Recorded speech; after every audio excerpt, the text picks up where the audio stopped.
The morning of Sarah's 65th birthday arrived with a clarity that she found almost suspicious. For months, her mind had been a fractured landscape, a place where memories flickered like dying candles in a drafty hallway. There were days when the names of her favorite flowers dissolved into static, and hours where the layout of her own kitchen felt like an intricate, unsolvable puzzle. But today, the fog had receded, leaving behind a sharp, crystalline focus. She sat by the window of her sun-drenched bedroom, watching a robin navigate the manicured hedges of the backyard. This house, built with her late husband's sweat and stubbornness, was now a silent observer to her decline. She could hear the muffled sounds of the household waking up downstairs, the rhythmic clink of porcelain, the distant hum of the espresso machine, and the melodic, practiced laughter of Vanessa, her daughter-in-law. Sarah smoothed the fabric of her silk robe, her fingers trembling slightly. It wasn't just the age, it was the weight of being watched. Ever since Vanessa had moved in 2 years ago, the house had transitioned from a home into a gallery. Vanessa was the perfect curator. Everything was polished, every rug was aligned, and every conversation was managed with a surgical precision that left Sarah feeling like an exhibit rather than a mother. "Good morning, Mother. Happy birthday." Vanessa appeared in the doorway, a vision of effortless grace in a cream-colored lounge suit. She carried a small silver tray with a single crystal vase holding a white rose and a cup of herbal tea. She moved with a confidence that seemed to reclaim the space around her, pushing Sarah's presence into the corners of the room. "You look wonderful today," Vanessa continued, her smile bright and practiced. It was the same smile she used for the charity board members and the high-end real estate clients. "Richard is downstairs finishing a call, but he'll be up in a moment to wish you the best. We have such a special day planned for you." Sarah took the tea, her eyes meeting Vanessa's. For a fleeting second, she searched for a trace of genuine warmth in those amber eyes, but she found only the same polished reflection she saw in the hallway mirrors. Vanessa didn't see a woman who had raised a son, managed a business, and buried a husband. She saw a liability, a slow-moving shadow in a house that was meant to be a masterpiece. "A special day?" Sarah's voice was soft, carrying the rasp of sleep and something else, a quiet defiance. "The best," Vanessa said, stepping closer to adjust the pillow behind Sarah's back. "We thought, after the quiet of the last few months, you deserved some excitement. Just the two of us. A shopping spree at that luxury boutique downtown you used to love, followed by a private lunch. No distractions. Just a girl's day out." Sarah's fingers tightened around the warm cup. In the past few months, distractions had become Vanessa's code word for Sarah's lapses. When Sarah forgot where she had placed her glasses, it was a distraction. When she struggled to remember the name of a lifelong friend, it was unfortunate interference. Vanessa managed these moments with a gentle, terrifying efficiency, slowly stripping away Sarah's agency under the guise of protection. "That sounds lovely," Sarah managed to say. She felt the fog trying to creep back in at the edges of her mind, a familiar pressure behind her eyes. She fought it. She wanted to remember this birthday. She wanted to be present. A low whine came from the foot of the bed. Mickey, Sarah's aging golden retriever, rested his chin on the duvet. His amber eyes, clouded with cataracts but filled with an ancient, unwavering loyalty, were fixed on Sarah. He gave a soft guttural woof and wagged his tail twice, the sound thumping against the carpet. Vanessa's expression flickered. A shadow of annoyance crossed her face, gone as quickly as a shutter click. "And of course, Mickey will be here waiting for you. He's getting so slow, isn't he? We really should consider a more manageable arrangement for him." Sarah reached down, her hand finding the soft fur behind Mickey's ears. "He's fine where he is, Vanessa. He knows my heart better than anyone." Vanessa's smile didn't falter, but her posture stiffened. "Of course, Mother. Whatever makes you comfortable." An hour later, Sarah stood before the full-length mirror in the hallway. She had chosen a simple, navy blue dress, the one she had worn to Richard's graduation. It felt like a suit of armor. Vanessa stood behind her, adjusting the collar of Sarah's coat. "Ready?" Vanessa asked. "Yes," Sarah replied, though a cold shiver of intuition raced down her spine. As they walked toward the front door, Sarah glanced back. Mickey was standing in the center of the foyer, his ears perked, his body tense. He didn't follow them to the door like he usually did. Instead, he let out a long, low howl. A mournful, warning sound that echoed through the empty hallways of the house. Vanessa laughed, a sound as thin and sharp as a razor. He's just being dramatic. He knows he's not invited to the boutique. She opened the door, and the bright, unforgiving light of the morning poured in. Vanessa led Sarah toward the sleek, black SUV idling in the driveway. The car looked predatory, its tinted windows hiding the interior from the world. Sarah hesitated at the edge of the driveway. The air felt heavy, charged with a tension she couldn't name. She looked back at the house one last time. Mickey was visible through the sidelight of the door, his nose pressed against the glass, his paws scratching at the wood. "Come on, Sarah," Vanessa said, her voice dropping the performative sweetness for something more commanding, a tone that treated Sarah like a child who didn't know what was best for her. "We don't want to be late for your birthday surprise." Sarah allowed herself to be guided into the passenger seat. The leather was cold against her skin. As Vanessa climbed into the driver's seat and pulled the car out of the driveway, Sarah felt the sharp clarity of the morning begin to waver. She leaned her head against the window, watching her home disappear in the rearview mirror. She didn't know that the shopping trip had nothing to do with boutiques or silk dresses. She didn't know that in Vanessa's handbag sat a newly minted life insurance policy and a map of the dense, unforgiving forest miles away from the city lights. All she knew was the sound of Mickey's scratching against the door, a sound that stayed with her long after the house was out of sight.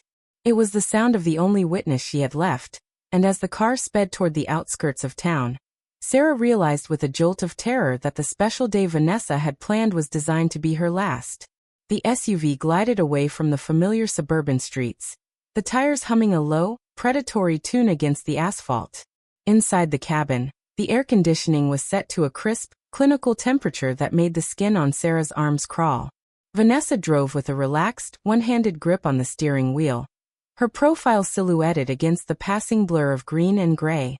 She was humming a soft, unrecognizable melody, a tune that felt jarringly cheerful given the heavy silence that Sarah felt settling in her chest.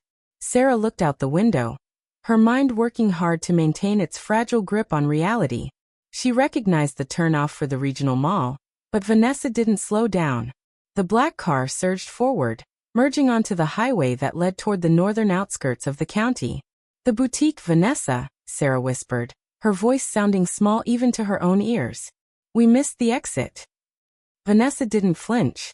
Her gaze remained fixed on the road ahead. "Oh, I know, Mother. I called ahead. There was a bit of a plumbing issue at the main shop.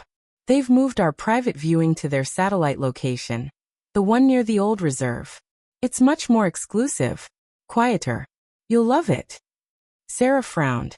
She had lived in this county for 40 years and had never heard of a luxury boutique located near the forest reserve. A sliver of the morning's clarity began to chip away. Was she forgetting? Was this another distraction her mind was playing on her? She searched the map of her memory, but it was like trying to read a book with half the pages torn out. She felt a familiar, sickening swirl of doubt. "Are you sure?" Sarah asked, her hand instinctively reaching for the door handle. "Trust me, Sarah," Vanessa said, and for the first time, her voice lost its melodic lilt. It was flat, iron cold. "Don't you always tell Richard how much you trust me?" They drove for another 40 minutes.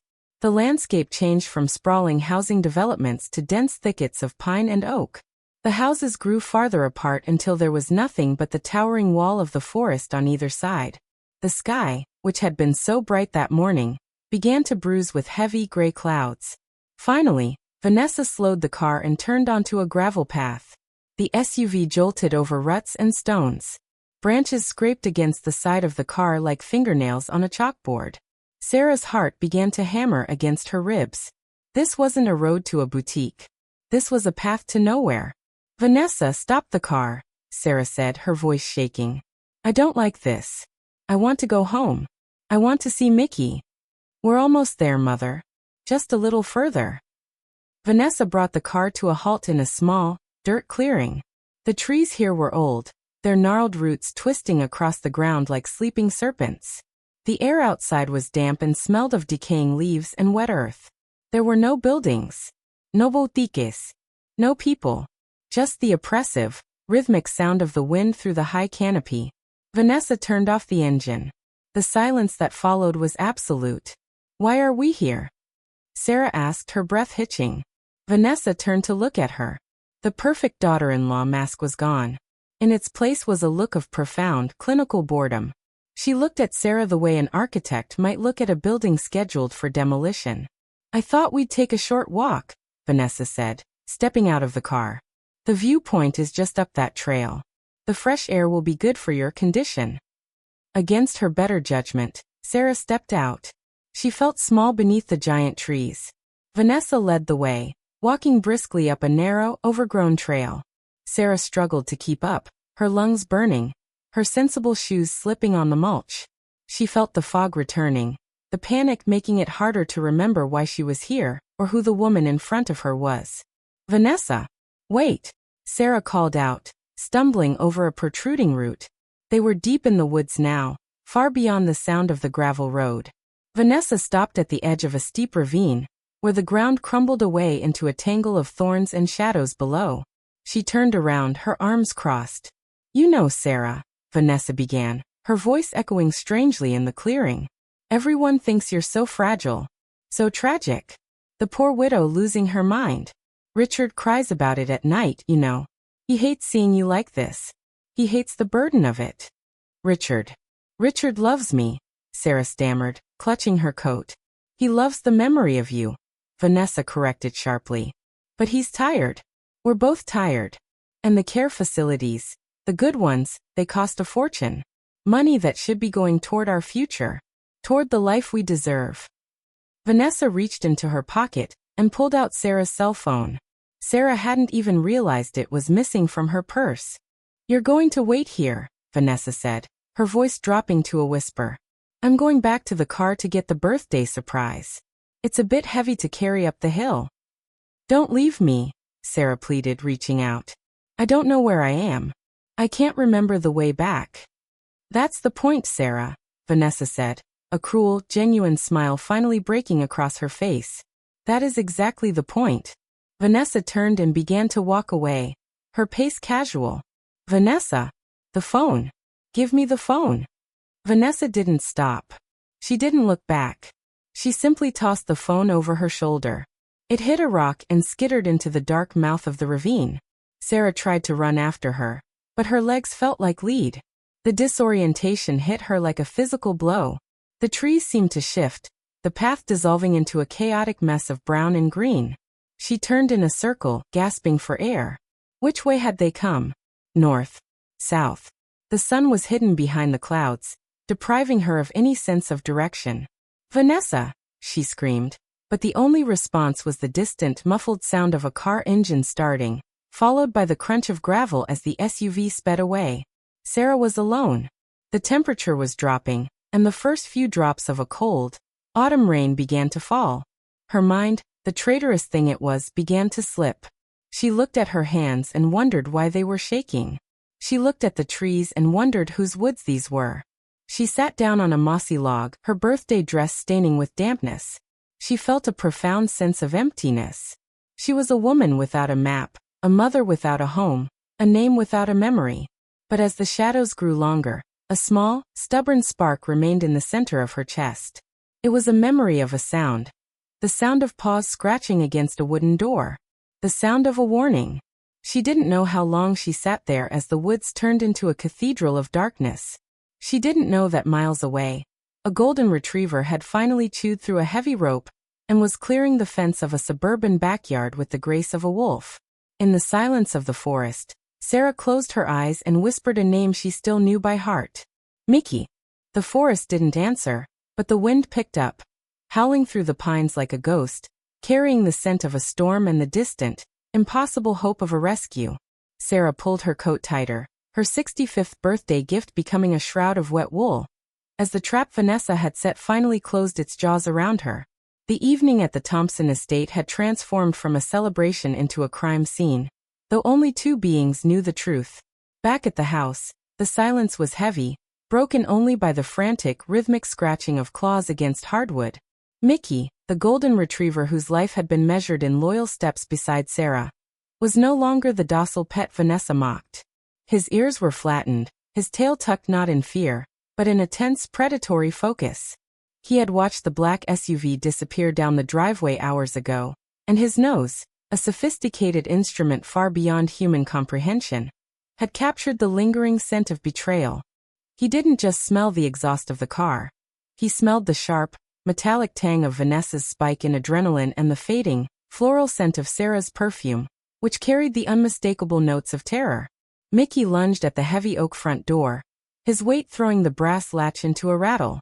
He barked, a sound that wasn't his usual playful yip but a deep, mournful baying that echoed through the empty, polished hallways.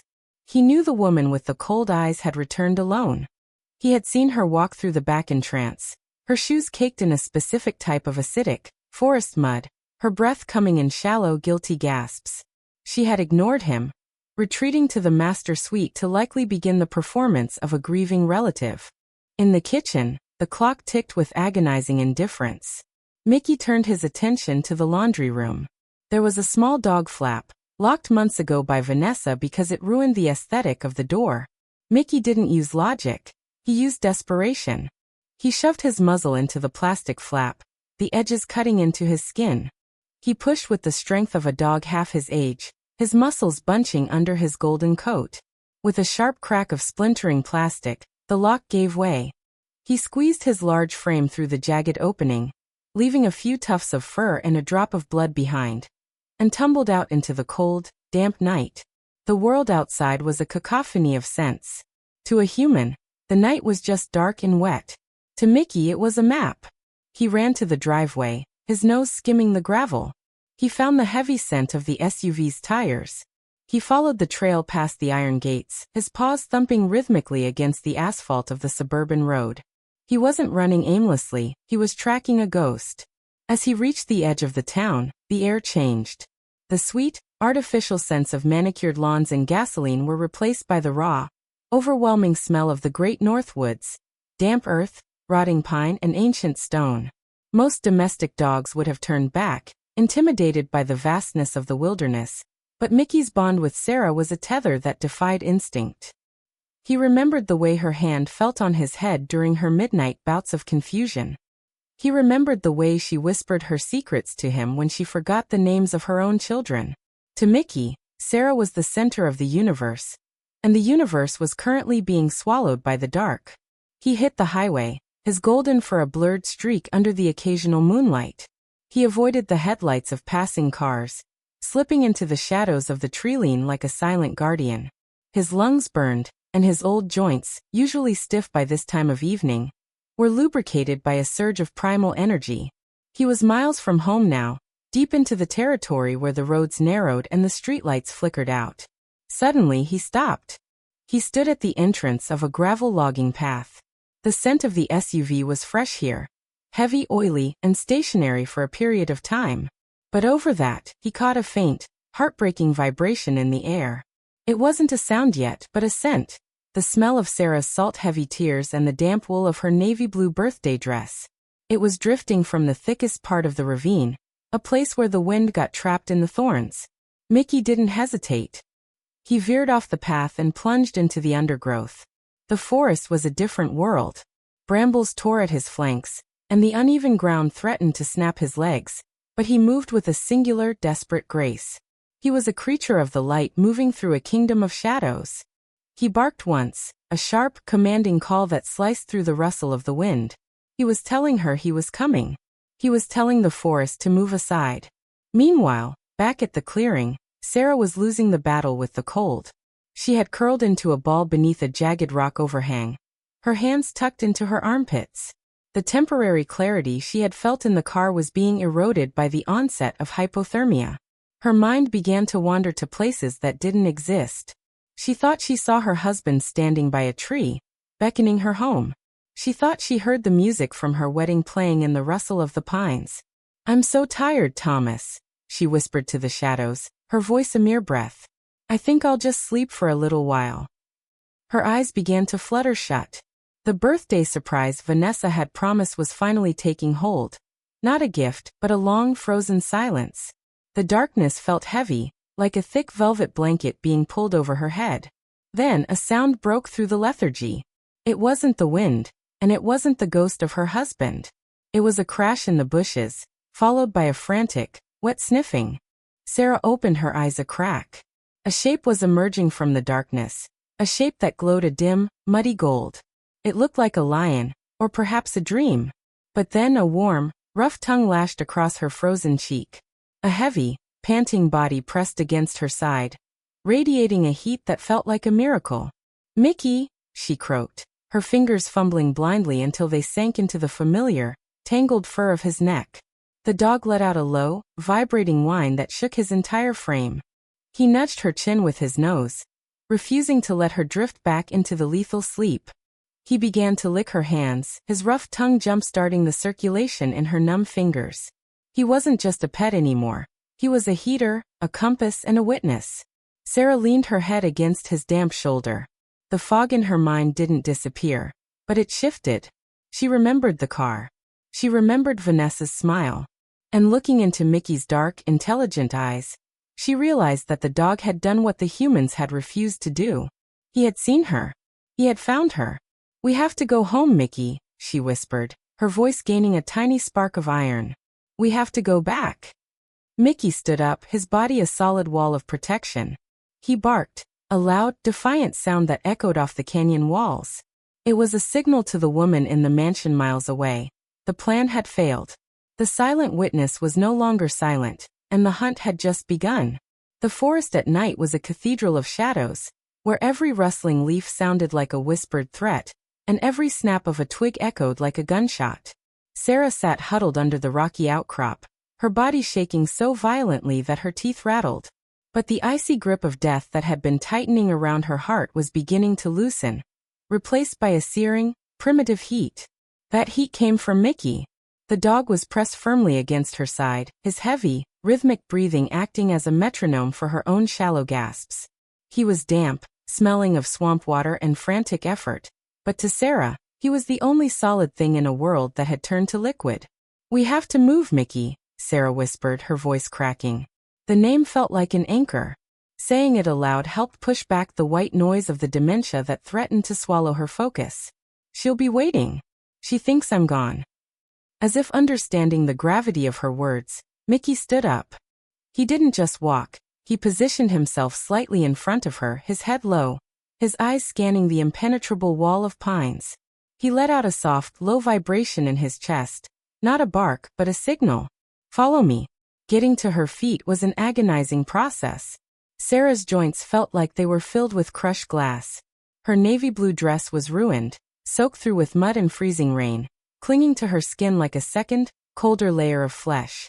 She reached out, her fingers sinking into the thick, coarse fur on Mickey's shoulders. That contact was her lifeline. As long as she held on to him, the path existed. If she let go, she would vanish back into the fog of her own mind. They began to walk. Mickey chose the route not by sight, but by the memory of the wind.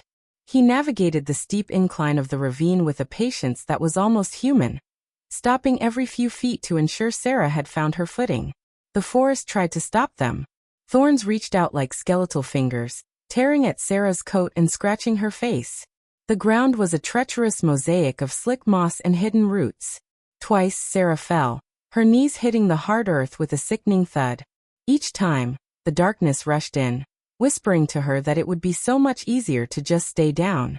"I can't remember the way, Mickey," she sobbed during the second fall, her forehead resting against a wet stone.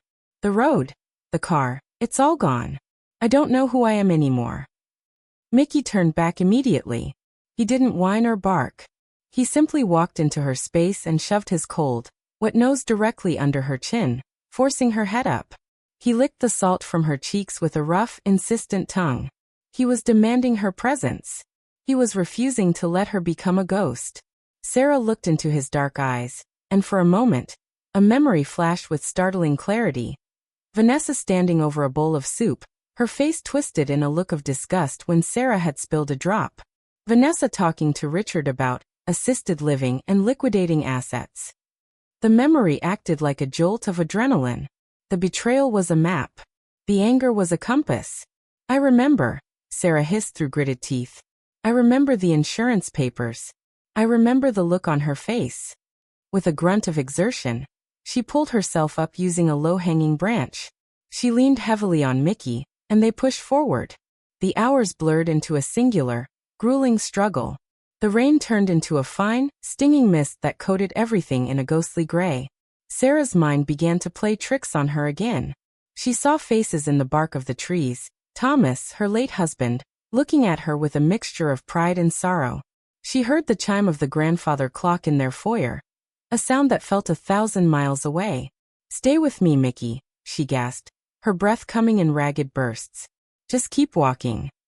Mickey led her away from the deep ravines and toward the scent of pine resin and old exhaust, the trail Vanessa had used. He knew that the gravel road was the only way back to the world of lights and fences. He moved with a relentless, driving purpose. His paws were bleeding from the sharp stones and thorns, but he didn't falter. He was a creature of singular devotion, a living shield between his mistress and the void. Eventually, the density of the woods began to thin. The oppressive silence of the deep forest was replaced by a distant, rhythmic hum. The sound of a highway. Sarah felt a surge of hope so sharp it was painful. They broke through a final wall of brush and tumbled onto the edge of the gravel logging road. It looked like a scar across the landscape, but to Sarah, it was the most beautiful thing she had ever seen. She collapsed onto the gravel, her lungs burning. Mickey stood over her, his tail giving a single, exhausted wag. They weren't home yet, but they were no longer lost. In the distance, the sky was beginning to turn a bruised, sickly purple. The first hint of a dawn Sarah wasn't supposed to see. She looked down at her hands, which were caked in filth and blood. She thought about Vanessa sitting in her warm kitchen, probably practicing her grieving widow face in the reflection of a toaster. A cold, hard resolve settled over Sarah. The woman who had entered these woods was a victim, a confused grandmother slipping into the shadows of her own mind. But the woman lying on the gravel, guarded by a mud-stained dog, was something else entirely. She was a witness. She thinks I'm a flickering candle, Mickey, Sarah whispered, her eyes narrowing as she stared down the long, dark stretch of the road. But she forgot one thing. Even a dying candle can start a fire.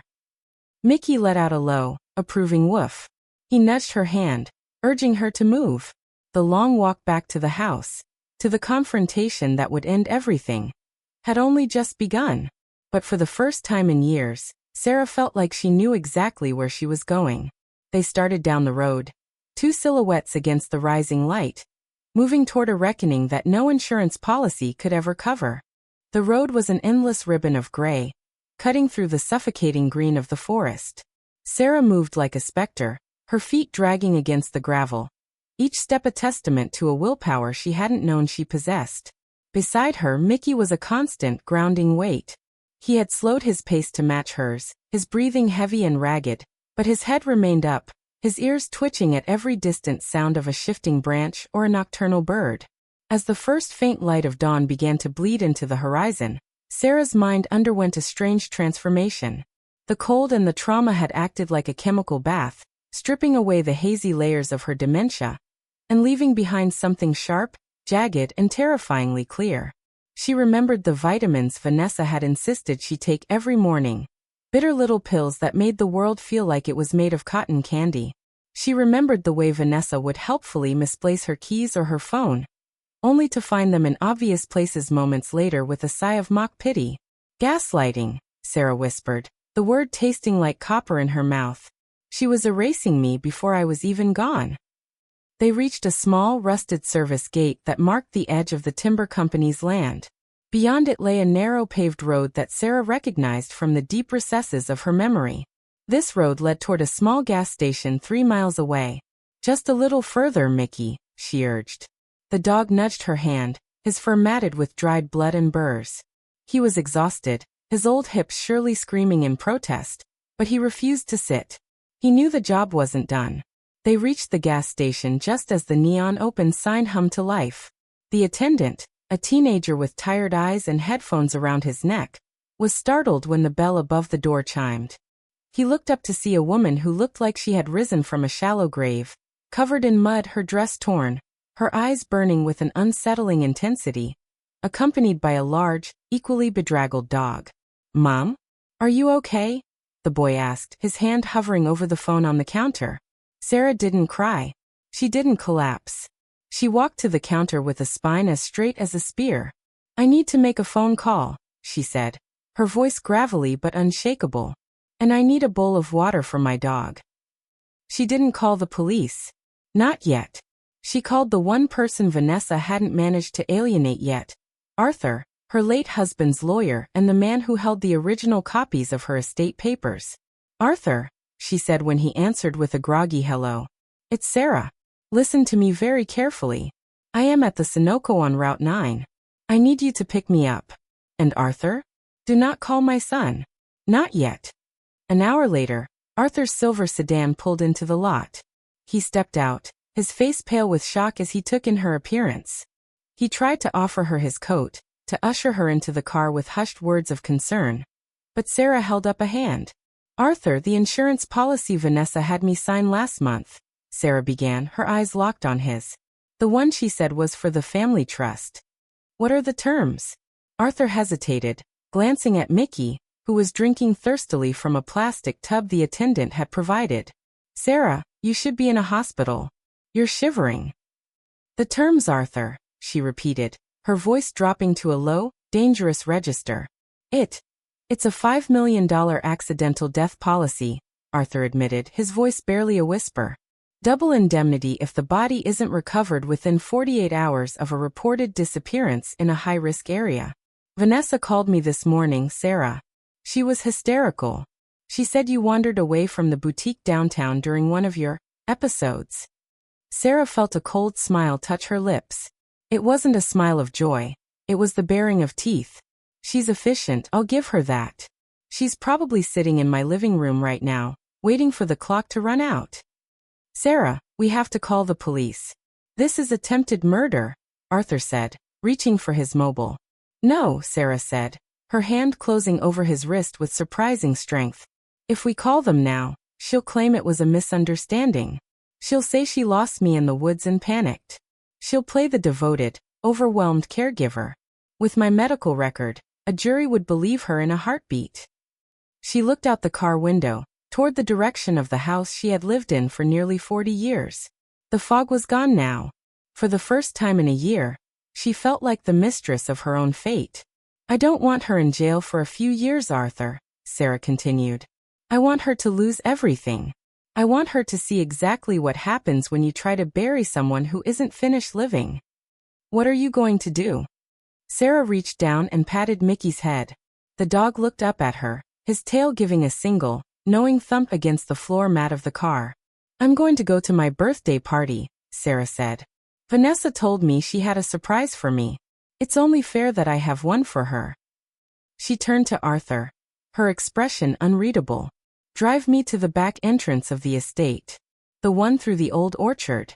I need to get inside without being seen. I need to wait for the right moment." "Sarah, this is dangerous," Arthur argued, but he was already starting the engine. He had known Sarah for decades, and he knew that look in her eyes.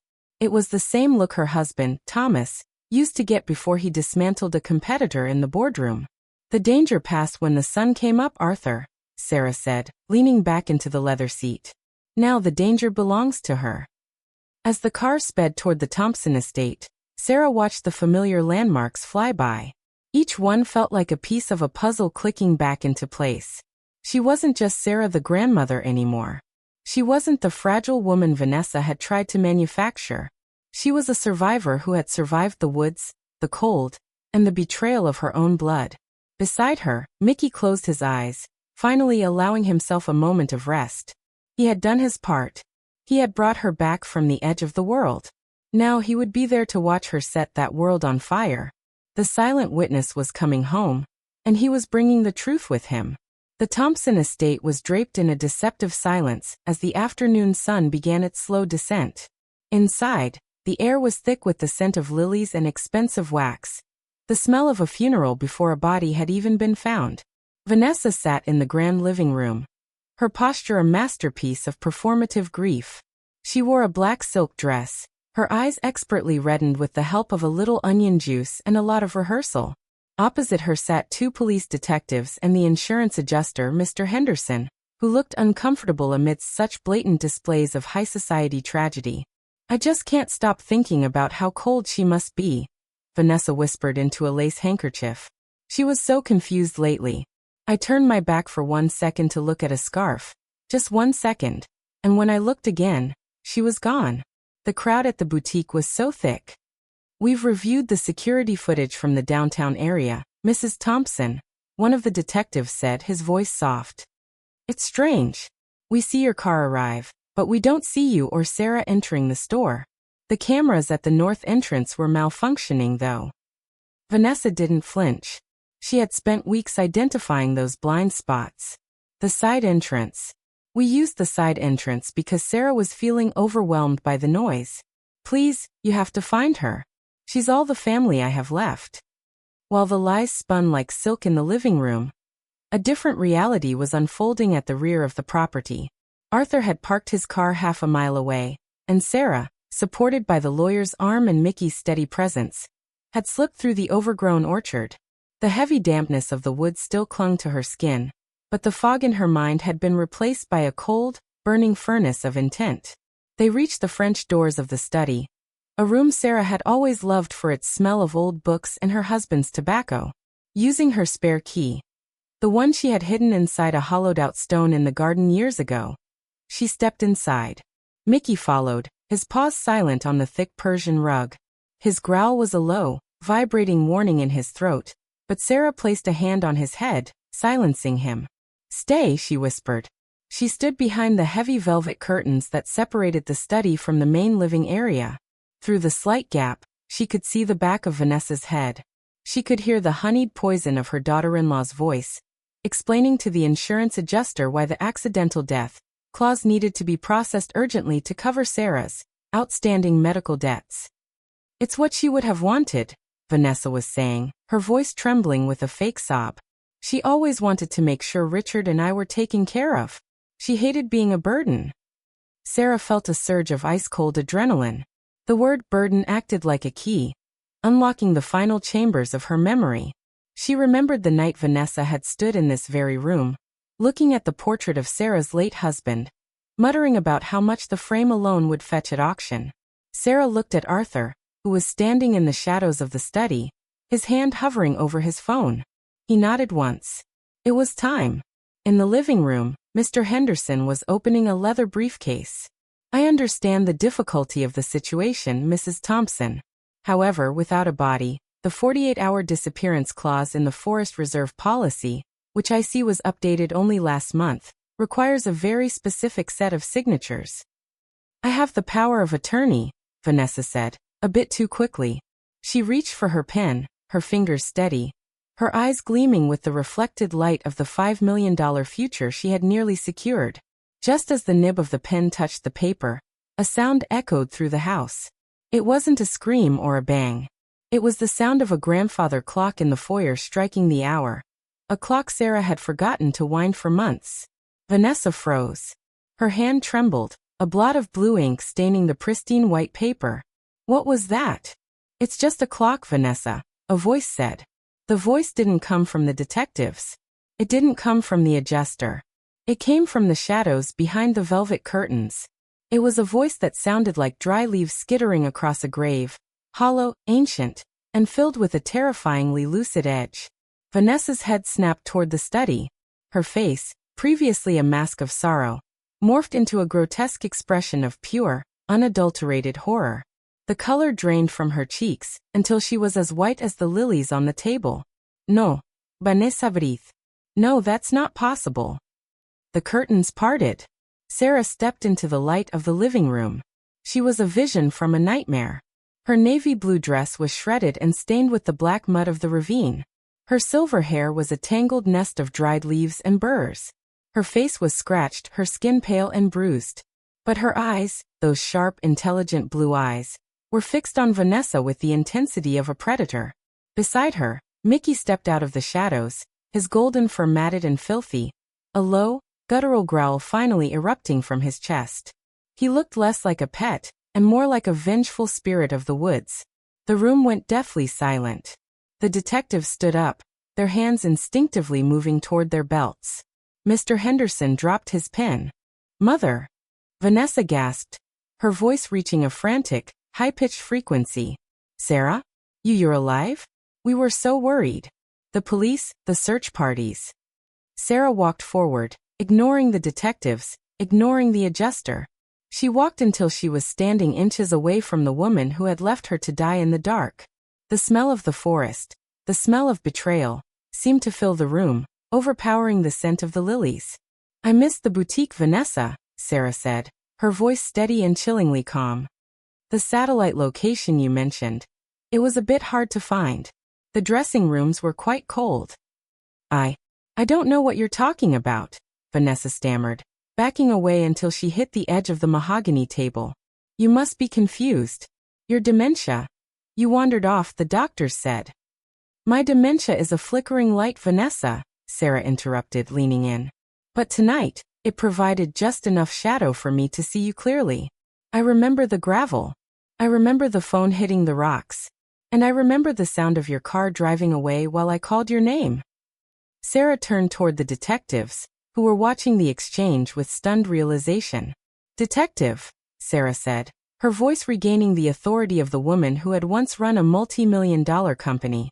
"In the ravine near the old logging road, about 3 miles past the gate, you will find my cell phone. On it you will find a voice recording. You see, I hit record when we were in the car because I wanted to remember my birthday shopping trip. I wanted to remember the things my loving daughter-in-law said to me." Vanessa lunged for the insurance papers on the table, a desperate, frantic movement. "She's crazy. She's hallucinating. Look at her." But before she could touch the documents, Mickey's jaws snapped shut inches from her hand. He didn't bite, but the message was clear. The dog who had been a silent witness was silent no longer. Sarah looked at the ruined insurance policy on the table, the $5 million price tag on her life. She picked up the pen Vanessa had dropped and, with a slow, deliberate motion, wrote a single word across the entire document in large, jagged letters. "Void." "The surprise is over, Vanessa," Sarah said, looking her daughter-in-law in the eye. "And the party is just getting started." The sirens had long since faded into the distance, taking with them the flashing blue lights and the shattered remnants of Vanessa's composure. The house was finally still, yet it was a different kind of silence than the one that had haunted Sarah for months. It wasn't the heavy, suffocating silence of a grave. It was the clean, quiet hum of a house that had been purged. Sarah sat in her favorite wingback chair by the fireplace, a thick wool blanket draped over her shoulders. Arthur had insisted on calling a private doctor, who had already checked her vitals, bandaged the cuts on her feet, and administered a warm sedative. But Sarah felt more awake than she had in years. The vitamins Vanessa had been feeding her were being flushed from her system, and with every passing hour, the world became sharper, more vivid, and infinitely more manageable. Mickey lay at her feet, his heavy head resting on her slippers. He had been bathed by one of the estate's longtime staff members, his golden fur once again soft, though he still smelled faintly of the pine forest. A scent that Sarah suspected would stay with both of them forever. He groaned in his sleep, his paws twitching as he chased shadows in his dreams. "He's a hero, you know," Arthur said softly, handing Sarah a fresh cup of tea. He sat across from her, his briefcase open on the coffee table, filled with the documents that would legally dismantle Vanessa's life. "The police found the phone exactly where you said it would be. The recording. Sarah, it's chilling.